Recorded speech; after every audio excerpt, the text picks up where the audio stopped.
Welcome to the Great Detectives of Old Time Radio. From Boise, Idaho, this is your host, Adam Graham. If you have a comment, email it to me, box13@greatdetectives.net. Follow us on Twitter at Radio Detectives and become one of our friends on Facebook. Facebook.com/Radio Detectives. Before we get started, I do want to encourage you to pick up your copy of Slime Incorporated. It's my first mystery novel and written with a lot of love for the golden age of detective fiction. It's available in paperback, as an ebook, or as an audiobook. But now it's time for today's episode of The Avenger. The original air date is December the 27th, 1945, and the title is Ghost Murder.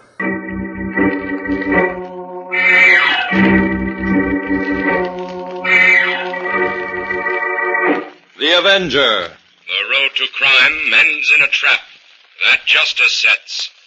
Crime does not pay.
The Avenger, sworn enemy of evil, is actually Jim Brandon, a famous biochemist.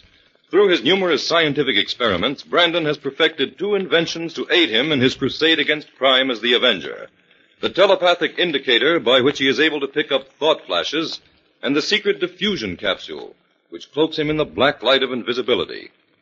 Brandon's assistant, the beautiful Fern Collier, is the only one who shares his secrets, and knows that he is the man the underworld fears as the Avenger.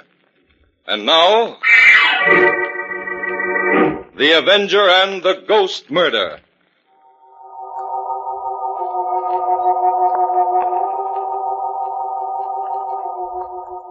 At the end of a long table in her darkened seance room, Princess Stella, the renowned mystic, sits motionless. Opposite her, a man leans forward, nervous and expectant. Suddenly, out of nowhere, a swirling spiral of white mist appears, takes shape, and from it comes a ghostly voice. I am the spirit of Martha, your wife. Horace, do not sell our house. We were so happy there. It holds many memories still dear to me. Keep the house, Horace. Keep it. Now I must leave you, but I will come again. I will return. I will return. Martha, don't leave me. Come back. Martha, she's gone. Princess Stella, call her back. Call Martha back. Princess Stella, wake up. Wake up. Help.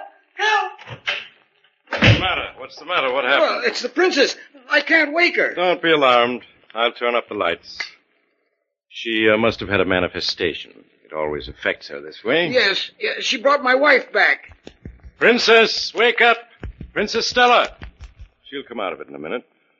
Princess, wake up. What? Oh, what is it? Oh, it's you, Mr. Jordan. Yes. Are you all right, Princess? You frightened your client. Oh, I'm so sorry. Was the seance a success? Yes. You recalled another spirit for a lonely soul. Princess, I saw my wife. She spoke to me. I'm glad. I think we'd better leave the princess alone now. She must rest. Of course. This way.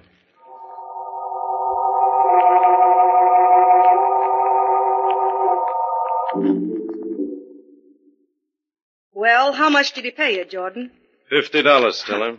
Pennies. Now, Stella. Well, I'm getting sick of going through this routine day after day for that kind of money. You promised me Have patience, Stella. I told you that before long we'd be cleaning up.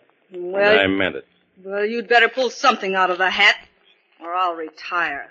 And then where'll you be, Jordan? No, Stella, that's no way to talk. After all I've done for you. After all you've done for me? Ha! Shut up. There's a woman in the waiting room.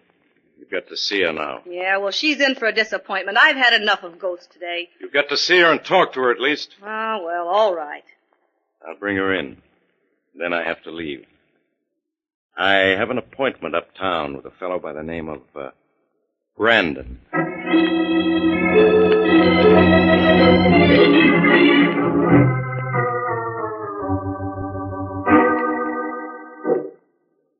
Mr. Jordan, what can I do for you? Well, Mr. Brandon, I represent Princess Stella, the mystic.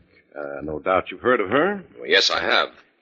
Well, Princess Stella is going to try for that $50,000 prize the Rollins estate is offering for a genuine manifestation. Isn't that rather a waste of the princess' time, Mr. Jordan? What do you mean?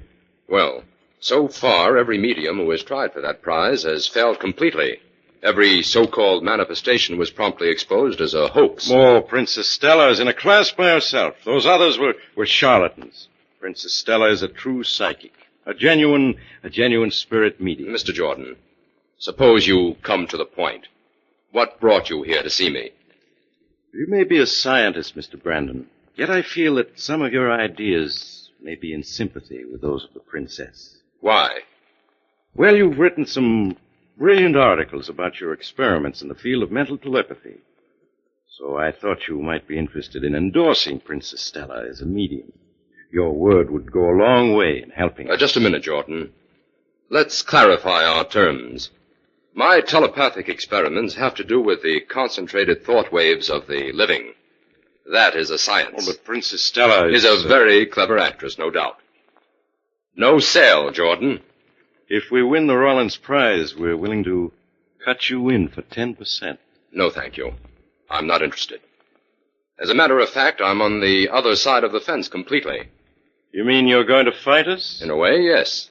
You see, I promised Neil Hayden, the Rollins lawyer, to act as a judge when Princess Stella puts in her bid for the prize. You what? I'm willing to give your client a fair enough chance. If Princess Stella really can produce a ghost, I'm sure the whole scientific world will sit up and take notice. Well, thanks for being such a sport about it, Brandon. I think you understand my position. Even a true artist needs a little clever exploitation. Yes, that seems to be a generally accepted idea. Anyway, I feel we'll get a square deal from you, Brandon. I'm merely interested in keeping things in their proper places, Jordan. Mm-hmm.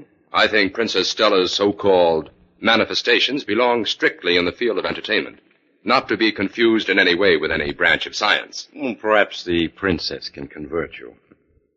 Well, I won't take up any more of your time. I'll see you at the seance next Thursday. Right. I'm looking forward to it. I can find my way out. Thanks for the interview. Not at all. Goodbye. Well, of all the nerve. Trying to offer you a bribe, Jim. That's the limit. I don't see how you kept your temper. Fern, Jordan is playing for big stakes, and he's not the sort to leave any stone unturned. Well, I don't trust a man like that. He's not only too glib, but too well dressed. He's a dandy, all right. Did you notice the spats? How could I miss them? Jim, I didn't know you'd been asked to be a judge at this thing. Yes. Princess Stella is by far the cleverest medium to try for the prize, and Neil Hayden isn't going to take any chances of being duped in carrying out the extraordinary terms of the Rollins will. Who are the other judges, Jim? You've met them both, Professor Gans and Dr. Strong. Princess Stella isn't going to have an easy time of it. No. Even though Gans and Strong are constantly at odds, they'll probably agree this once, that Princess Stella is a colossal fake. Jim, can you arrange for me to go to the seance? I don't believe in ghosts, but I would. But you'd like to see one, huh? Well, yes, I'd like to see what passes for a ghost. All right, Fern. But in the meantime, we have a great deal of research to do. What kind of research, Jim? We're going to look into all the tricks that mediums use, all the accoutrements that the earthly ghost is heir to. The blaring horns and trumpets, the moving tables and the tilting chairs, and all known devices that have ever passed for ghosts. Sounds interesting, Jim. We mustn't underestimate Princess Stella, Fern. This seance will be a kind of challenge, and we can't let science take a back seat.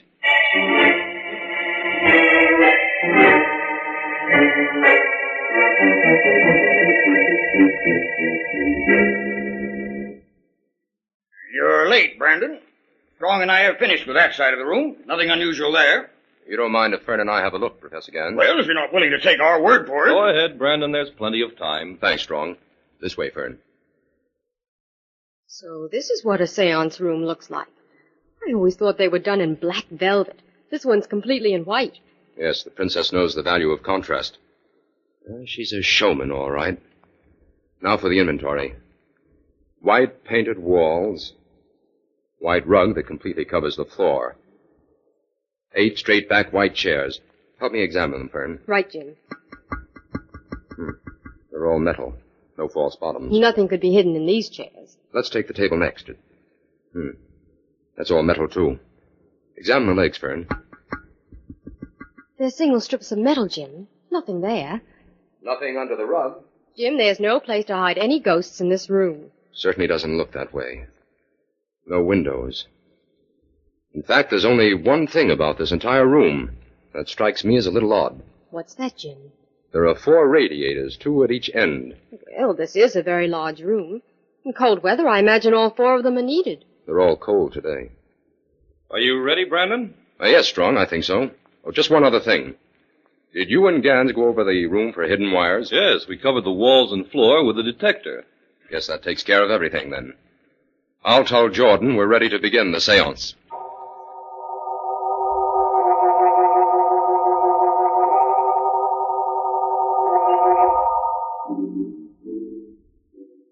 Who calls me?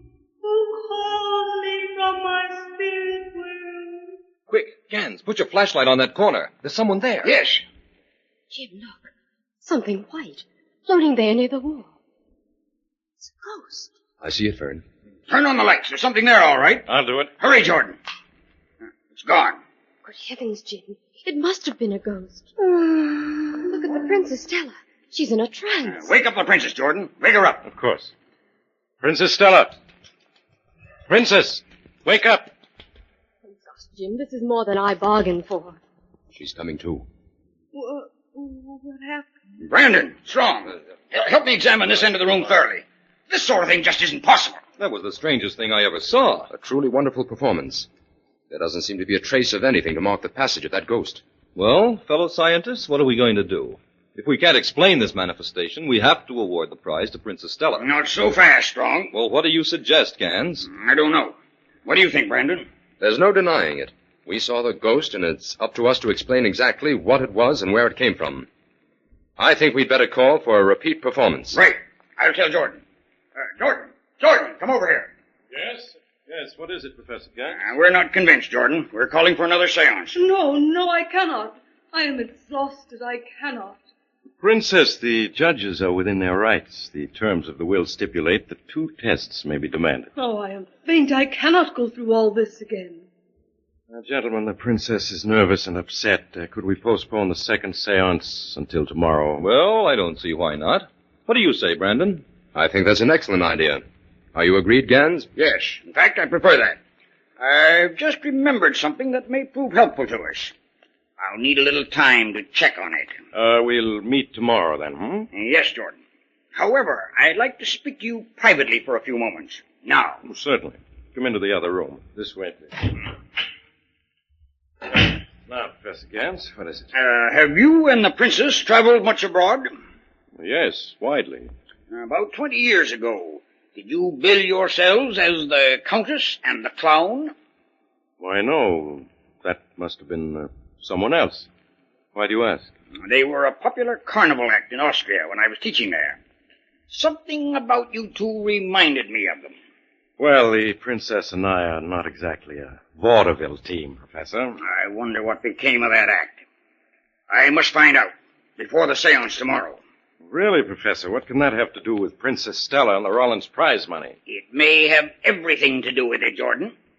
I'm rather certain that the Countess and the Clown are fugitives from justice.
And now, back to the Avenger and the Ghost Murder.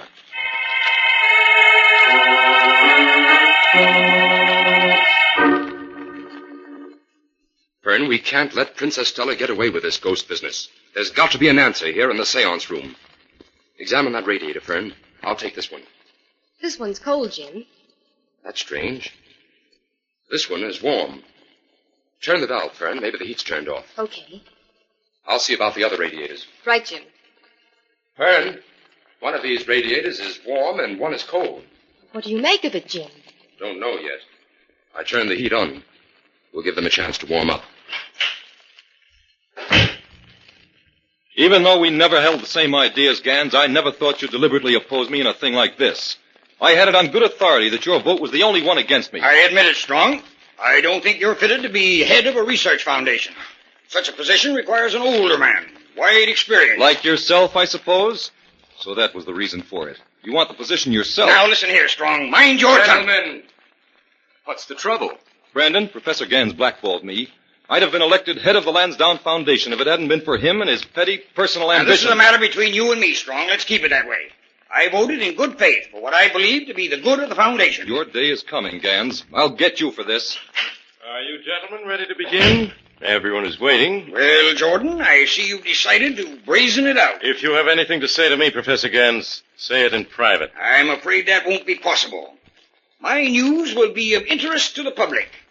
But I have decided to let you put your show on first. My news can wait. I'll call everyone in then.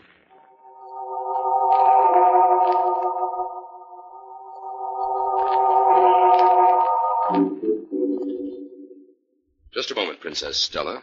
Will you sit at this end of the table today? Very well, Mr. Brandon. It makes no difference to me. Thank you. Turn out the lights, Jordan. I'll keep my flashlight on you. All right. Now, take your place in the circle, and everyone join hands. Hayden will hold my right wrist so that my hand will be free to turn on this flashlight in an instant. There. Are you ready, Princess? I am ready. I call upon some friendly spirit. Let my voice penetrate these walls and travel on wings of wind. Out there in the vast unknown, I seek a friend, a lonely, unhappy spirit. I would call you back from the dark, lost valley of the beyond. Come, spirit, manifest thyself. The veil is lifting. The boundary between the living and the dead is not a barrier. It is but a frail cloud of mortal man's uncertainty. Come, kind spirit, appear, appear. The spirit approaches. Who calls? Who calls me? There it is. In the corner. Ghost. It's there, all right. Keep your hands joined, everyone. I'll turn on the lights. Hurry, Brandon. It's already disappearing. It's gone. Jim, look. Professor Gans, he must have fainted. Help me, Brandon. We'll get him out of here. Don't touch him strong. Why not? Look closely. There's a small dagger below his heart. What? Professor Gans is dead.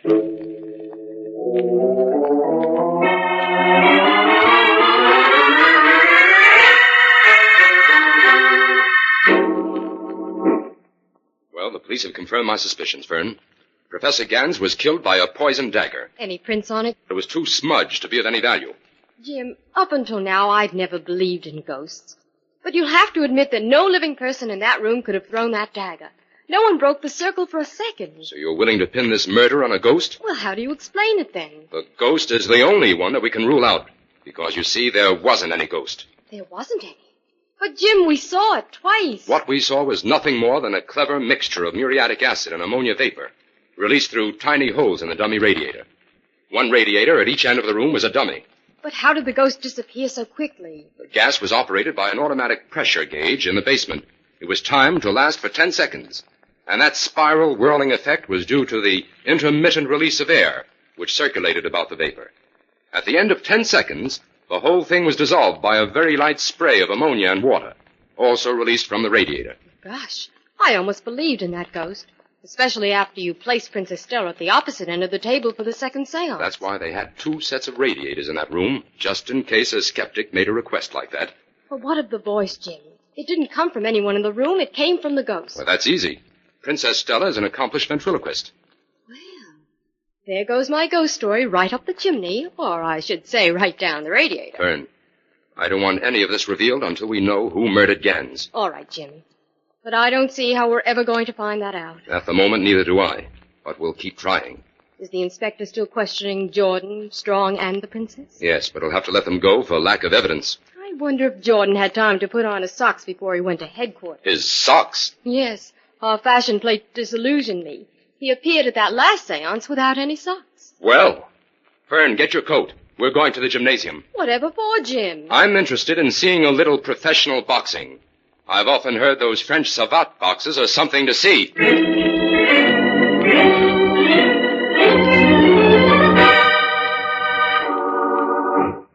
Stella, what are you doing? I'm packing, Jordan. I'm going to pull out. Don't be a fool, Stella.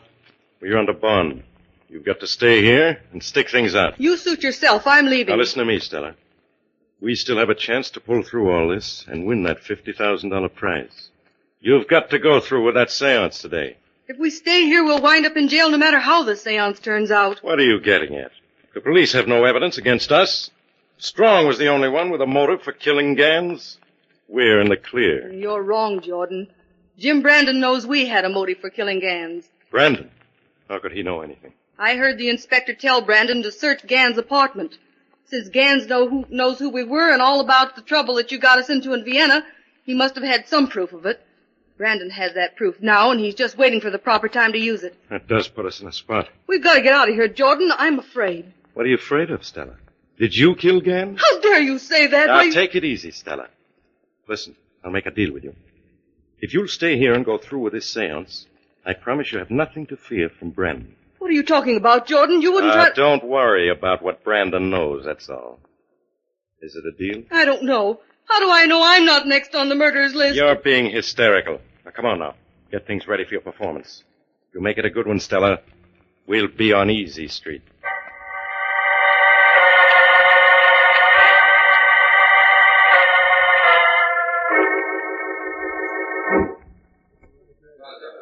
Oh, Mr. Jordan, may I speak with you a moment? Of course, Miss Collier. What is it? Well, Mr. Brandon is busy at police headquarters and won't be able to get here for the seance. But he must. This is the final test for the prize. You're to go on with the seance as usual.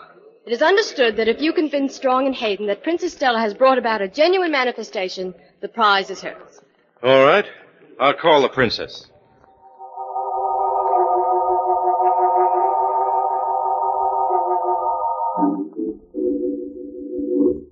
We are ready. Close the door, please, Mr. Jordan, and turn out the lights. Yes, Princess. Jordan, wait a moment. What was that noise? I don't know. It seemed to come from just outside the door. But there's no one there. Well, close the door then, and let's get started. Join the circle, Jordan. Let me warn you all. Do not break the circle, no matter what happens. Let silence reign a moment. Spirit of another world, come to us. Manifest thyself to those who do not believe. Show thyself within this room. Come, Spirit, appear, appear and speak. Who calls? Who disturbs this spirit? I am the spirit of Alvin Gans. Something is wrong. Turn on the lights. Stay where you are, all of you, and hear me out. The ghosts of the murdered have a right to speak. Turn your flashlight on him, Dr. Strong. There's no one there. I'm here, but you can't see me. It cannot be a ghost. It cannot be. You admit before witnesses, Princess Stella, that you have no power to produce a ghost? Yes, but tell me who you are. I am the Avenger, Stella. I am here to accuse Claude Jordan of the murder of Professor Gans. It's a lie. That's a lie. This is some sort of trick you're playing on me, Stella. It's no trick, Jordan. I'll turn on the lights and produce the evidence. It's a frame-up. Stella! Strong and Hayden, search Jordan. Examine his left leg. Jordan. You'll find something interesting there. Let me go. Why, there's a small bow and arrow attached to his leg. And fastened underneath it is a small dagger like the one used to kill Gans. Yes, that's right. This is Strong, call Inspector White. Tell him Jordan is ready to give him an exhibition of some amazing footwork.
Well, Fern, you furnished the clue that solved this murder case. I did? What, Jim? You noticed that Jordan wasn't wearing socks at the seance when Gans was killed. Well, how was that a clue? The thing that had us stumped until then was the certain knowledge that no one at that seance could have used his hands to drive that dagger into Gans' heart. That's right. But what if a person were just as dexterous with his feet as with his hands? You mean he could have thrown the dagger with his feet? Hardly thrown it, but he could have aimed it with his feet. I see. That little bow and arrow fastened to Jordan's leg could be set, aimed, and released by his other foot. That's right. After I'd figured that out, I realized that the smudge print on the dagger could have been a toe print. Oh, so that's why we went to the gymnasium to see those savate boxers who boxed with their feet. Yes. One of those boxes demonstrated my theory of how the crime was committed, without moving the upper part of his body at all.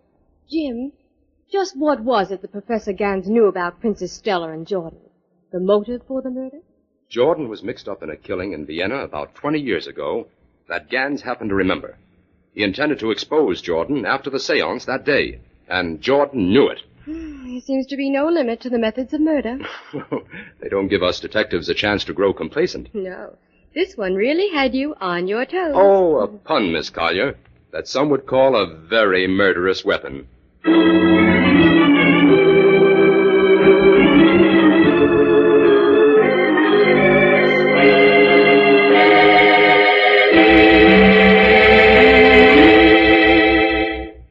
All characters, names, places, and plots used in the Avenger program are fictitious.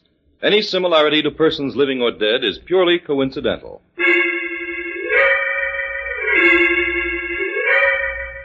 This is a thought. A thought. A thought. Remember, listen for another adventure of... The Avenger.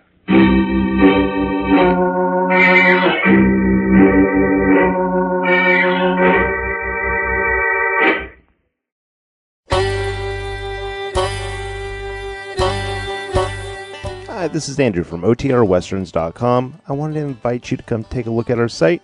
We stream live OTR Westerns 24 hours a day, 7 days a week, along with putting out podcasts of old-time radio westerns. Check us out at OTRWesterns.com. You're listening to The Great Detectives of Old Time Radio with Adam Graham. Now let's get back into the show.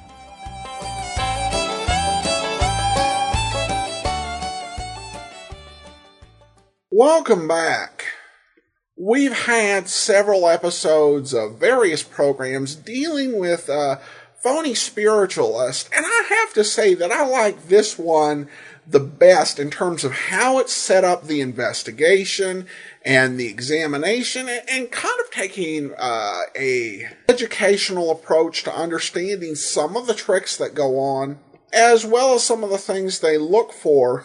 It was actually, I thought, a very nice treatment, so I thoroughly enjoyed that part of the episode. The murder mystery, I think, had an interesting solution, though the professor basically seemed to set up his own murder by disclosing his suspicion when it really wasn't necessary.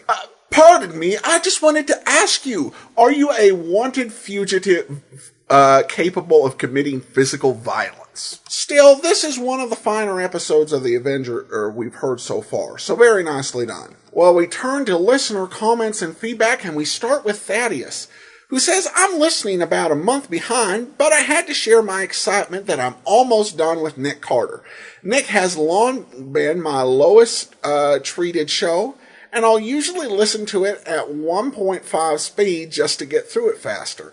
Other than Carter, master of getting himself and Patsy into dangerous situations, I'm really enjoying all the other shows in the lineup right now. I will also mention that I found a special place in my heart for The Avenger, especially the Big Brain episode. There's something about that brand of hokey, fantastic schlock that makes me smile.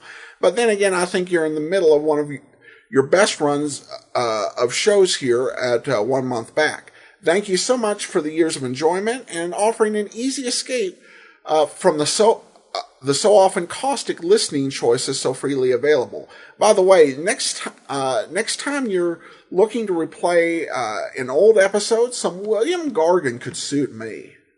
Thanks so much. William Gargan's absolutely wonderful. I think we did his in one of our Play It Again segments a couple years back, but that is one of those series I really wish they would find more of. Barry Craig, Confidential Investigator. But I will definitely keep that in mind. And finally, we have comments from Cynthia, who writes, Adam, every single time you talk about your lack of accent, we can't help but grin. My friend, I hate to be the one to break this to you, but you have a very pronounced accent. Now, please know this is said with affection. We would never insult someone's accent, as we are both originally from the South. Many of the people we love also have very strong accents. And we just might have some lingering accents of our own. In fact, we get quite a kick out of your accent. Your pronunciation of certain words is very distinctive. Even the way you pronounce Great Detectives is all your own. You might be amused to know that my hubby does a fantastic impression of you. Please don't take this that as an insult because we both have an affectionate spot in our heart for you, your show, and your accent. However, you're just going to have to accept that you aren't accent-free after all. Thanks for all your hard work and all of the smiles you brought us through the shows, your commentary, and your accent. Well, thanks so much, Bob and Cindy. Well, I don't know. I think that maybe my comments, at least more recently, I think I might have been serious at one point about not having an accent, but now it's kind of like Jack Benny bragging about just being 39 years old. I mean, I think I've become more aware that everybody to an extent has an accent. And maybe some of that is listening to so much of the British audio drama. Because I think when I was like much younger, certainly, a kid, I thought, I would just say something was a British accent. And I would use that to describe, any accent an English person might use, whether it was Cockney or Southern England or Northern England or London or even Welsh. I would probably still have said was an English accent, which I know that's not the case. And that, I guess, is the point, that certainly everybody has an accent, probably of some sort. It's just mine isn't, I think, one of the ones that tends to be identified as such. It's not Southern or New York or Minowegian, but nevertheless, it's there and it's something. So yeah, I'll concede I have an accent of some sort, I guess. Thanks so much again for the comments. All right, well, we'll be back tomorrow with Philip Marlowe, and then join us again next Tuesday for The Avenger. In the meantime, send your comments to box13@greatdetectives.net. Follow us on Twitter @RadioDetectives.